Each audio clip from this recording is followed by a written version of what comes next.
What's going on, guys? David here with you, and in this video I want to talk about the three main ice makers that you need to have with you at all times.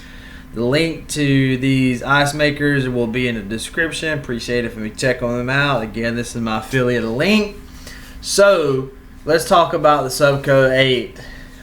This is for your Whirlpool Kenmore Kitchen 8 ice maker. It fits over 2,000 different models, but this is the common one that we use for the Whirlpool and the Kenmore for your side-by-side for your top and bottom.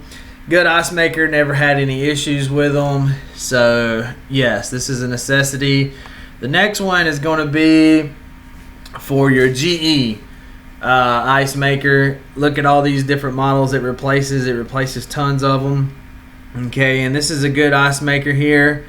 It comes with the fill tube, comes with the different harnesses. We use a lot of these, made by Kitchen Basic. It's only 49 bucks.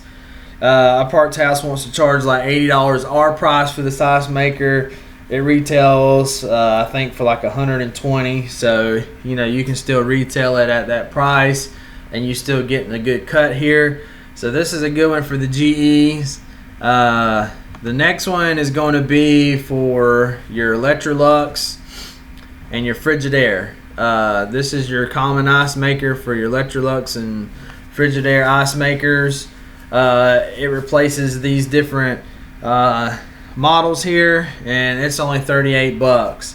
So when it comes to the three main ice makers, these are the three main ice makers that we keep on our vans at all times.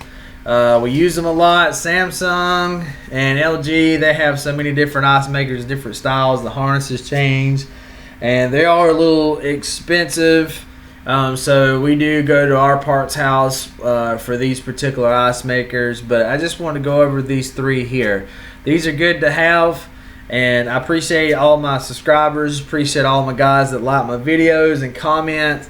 Hit that like button, hit the subscribe button, and I'll see you guys in the next video.